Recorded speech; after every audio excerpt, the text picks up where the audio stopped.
तो बच्चों फिर आगे बढ़ते हैं। पिछली वीडियो में हमने सबसेट्स के बारे में थोड़ा पढ़ा, तो अब उसी के आगे हम बढ़ते हैं। In continuous that particular video, let's start next video. ठीक है, तो इसमें हमारा जो है सबसेट्स के बाद नेक्स्ट टॉपिक आता है proper subset and super set. ठीक है, अब ये क्या चीज होती है, चलो हम देखते हैं। एक एज्यूम करते हैं हमारे पास एक सेट एक है A which is equal to 1 2 3, 3 elements है। ठीक है, और दूसरा मेरा एक सबसेट है B which is equal to 1 2 3 4 5। अब देखिए हमारे पास ये दो सेट्स हैं ए और बी, और हमें साफ साफ ये भी पता है कि A is subset of B, which can be easily seen कि A is a subset of B because all the elements of A are in B। ठीक है, और क्या है ये भी हमें पता चल रहा है कि A is not equal to B, यानी कि these two sets are different, they are not equal sets। ठीक, टू कंडीशन देयर कि एक तो पहला सबसेट, पहला जो सेट है it is a subset of B and they both are not equal to each other। अगर ऐसा हो, this condition is very important, subset तो होना ही होना है और वो दो जो हैं वो आपस में बराबर नहीं है। तो हम क्या कहते हैं कि ये जो A है, A is called as what, A is called as proper subset of B।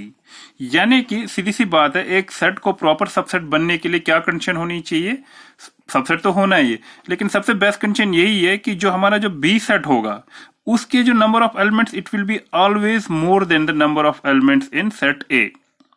Right, क्योंकि अगर उसके एलिमेंट्स उसके बराबर हैं, अगर इसके भी 3 एलिमेंट है, इसके भी 3 एलिमेंट है और A is a subset of B, तो उसका मतलब ही है कि इसमें पक्का 1 2 और 3 होगा ही होगा, और वो तब तो आपस में बराबर ही हुए ना।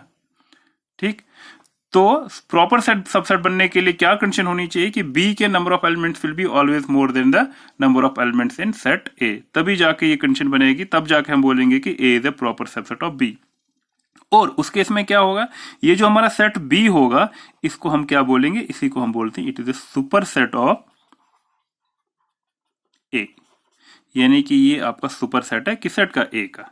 ठीक है, ये चीज समझ आ गई होगी ऊपर, मुझे लगता है इसमें कोई ज्यादा समझने की जरूरत नहीं थी, कुछ खास नहीं था, बहुत ही इजी था। तो कंडीशन इज कि एक प्रॉपर सबसेट कब होगा, अगर वो दो सेट आपस में बराबर नहीं होंगे। जो आपका बी सेट होगा इसके number of elements has to be more than set A, तभी जाके हम बोलेंगे कि A is a proper subset of B and B is a superset of A. ठीक, होपफुली ये चीज समझ आ गई हो, बहुत बढ़िया।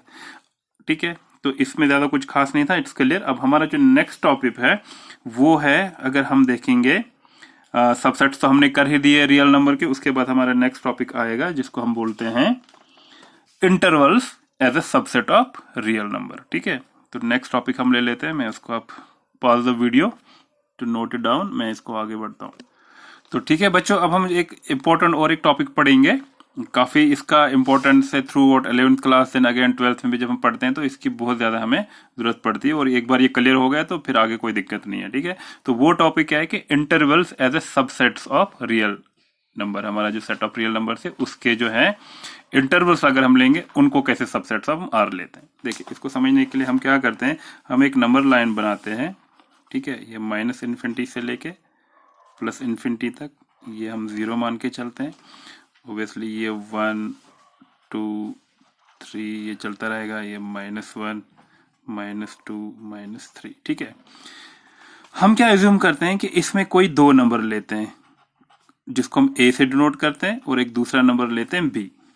ठीक, एनी 2 नंबर्स, और ए जो हम मान के चलेंगे it is less than B, हम छोटा ए को छोटा मान के चल रहे हैं बी, यानी कि अगर ये 0 1 2, अगर ये मान लीजिए ए मेरा कोई नंबर 0 और 1 के बीच में है, तो बी जो मेरा होगा वो हमेशा ए से बड़ा होगा, इसलिए मैंने इसको यहाँ पे डिनोट करा। अगर हमारे पास ऐसे दो नंबर्स होंगे तो अब हमारे एक क्या लेंगे, हम एक सेट लेंगे। अगर मैं पहला सेट लूं कि मेरा सेट एक है ए, क्या उसकी डेफिनेशन है, एक्स सच दैट, ठीक है, कि जो मेरा एक्स है ये ग्रेटर देन ए है और लेस देन वाई है, ये एक मेरे पास सेट मान के चलते हैं।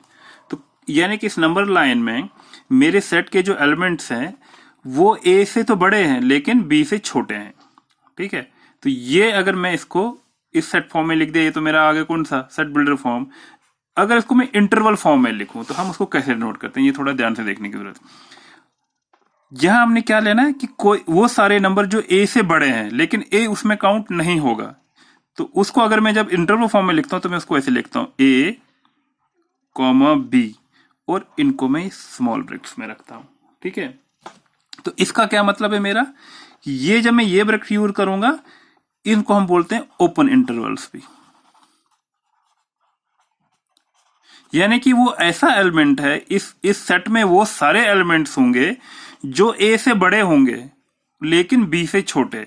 मान लीजिए अगर मेरे पास ए की वैल्यू, इस केस में समझने के लिए मान लो ए मेरा 5 था और बी मेरा था 10, तो जो मेरा ये ओपन इंटरवल है 5, 10 जिसको मैं इन ब्रैकेट्स में लिख रहा हूं, उसका ये मतलब है कि नंबर लाइन पे अगर मैं देखूं वो सारे एलिमेंट्स जो 5 से बड़े हों, 5 नहीं होना चाहिए, जैसे 5.0001 ये इनफिनिट नंबर्स होंगे, टू लेके कहां तक 9.9999 कहीं भी नहीं, तो ये वो सारे नंबर्स हमें लेने हैं।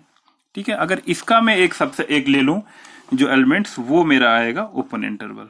ठीक है, इसको थोड़ा और समझने की कोशिश करते हैं और प्लीज चीज समझ आ जानी चाहिए कि जब मैं ये चीज बोलूं कि अगर मैं ये इसका जो ब्रैकेट्स का बहुत ज्यादा इंपॉर्टेंस है, जब भी मैं ऐसे ब्रैकेट लिख लूं तो ये आपको हमें समझना है कि ये ओपन इंटरवल्स है, और उस जो हमारा ये जो इंटरवल है इस इंटरवल में इसको कुछ हम ऐसे डिनोट करेंगे, ये लाइन ये मेरा ए यहां पे होगा, बी होगा, ये जो मैंने होल बनाया है यहां पे, इसका मतलब कि ये इंटरवल ये सारे पॉइंट्स है लेकिन ए और बी नहीं लेना है। ठीक है, तो this we called as an open interval, और डिनोट कैसे करते हैं ए कॉमा बी और इस ब्रैकेट्स में डाल देते हैं। ठीक है, अब अगर मैं दूसरा पॉइंट ले लूं कि मुझे ऐसे एक एलिमेंट्स चाहिए, सेट ऑफ एलिमेंट्स, जो फिर से हम डिनोट करते हैं कि x is such that कि x is greater or equal to a but and also less or equal to b। इसका क्या मतलब हुआ, अब इस इंटरवल में हमारे पॉइंट कहां, जब मैंने क्या बोला ग्रेटर और इक्वल टू ए, लेस और इक्वल टू बी, इक्वल का साइन डाला, अगर मैं इसको फिर से बनाऊं तो अगर ये मेरा ए है ये मेरा बी था, तो ये मेरे सारे एलिमेंट्स हैं इसके अंदर ए से लेके बी तक। अब यहां क्या डिफरेंस रहा कि मुझे ए और बी को इंक्लूड करना है। ठीक है, तो वो जो हमारा आएगा उस इंटरवल को हम बोलते हैं क्लोज्ड इंटरवल।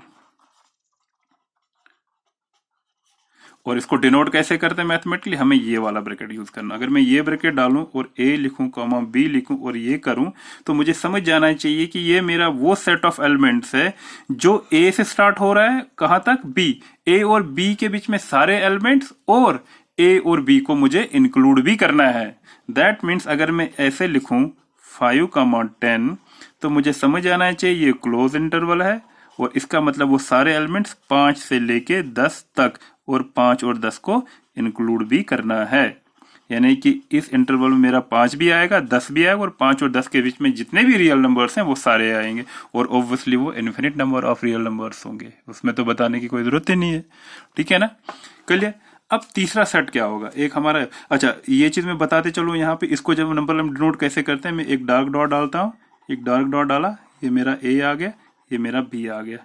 ठीक है, तो ऐसे मैं इसको डिनोट करता हूं अगर नंबर लाइन पे करना, और ऐसे मैथमेटिकली इसको क्लोज ब्रैकेट ए कॉमा बी। ठीक, दूसरा, अब देखिए तीसरा ऑप्शन क्या आ सकता है, अब खुद हमें समझ आने लग जाना चाहिए। तीसरा एक ऑप्शन हो सकता है अगर मैं इस साइड से मेरा ओपन है, इस साइड से क्लोज है, यानी कि ए कॉमा बी एक और इंटरवल बन सकता है।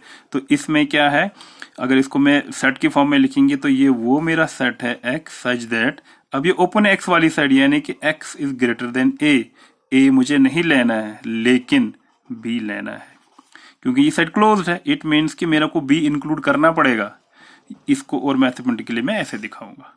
ठीक है, मान लीजिए अगर मैं इसी का एग्जांपल 6,100 लिख लेता हूं और ऐसे करता हूं, इसका मतलब है कि यहां से ओपन है, ये 6 है पर 6 नहीं लेना है, कहां तक जाना है 100 तक, और 100 को इंक्लूड करना है। और अगर इसको मैं इस फॉर्म में लिख दूं तो मेरा सिंपली इसको एक होल बनाना और इसको यहाँ डार्क डॉट बनाना है। तो इससे हमें साफ पता चल जाएगा कि इस साइड 6 नहीं लेना है, 6 से बड़े जितने भी नंबर है वो, और कहां तक 100 तक, और 100 को इंक्लूड करना है।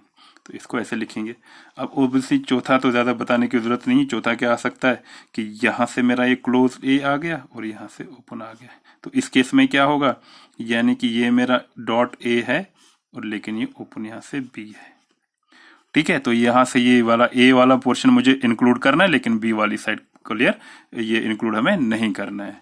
तो यही है कुल मिला के हमारा जो टॉपिक था next, intervals as subsets of R. तो कुल मिला के हमें कितने निकले अब, तो 4 प्रकार के इंटरवल्स बने। तो एक बार यहाँ फटाफट लिख देते हैं दोबारा। सबसे पहले मेरा आ गया ओपन इंटरवल ए कॉमा बी, फिर उसके बाद आ गया मेरा क्लोज ए कॉमा बी, फिर मेरे पास एक साइड से ओपन और दूसरे साइड से क्लोज, फिर पहले साइड से क्लोज और दूसरे साइड से ओपन। तो ये 4 ही मेरे इंटरवल्स इसमें बनेंगे। होप ये चीज़ आपको समझ आ गई होगी। Thank you for watching this video. अगर कुछ भी इसमें आपको लगता कुछ है, you can come back to me, अपने कमेंट्स में बता सकते हैं। We can discuss this again. ठीक है जी, thank you for watching this video.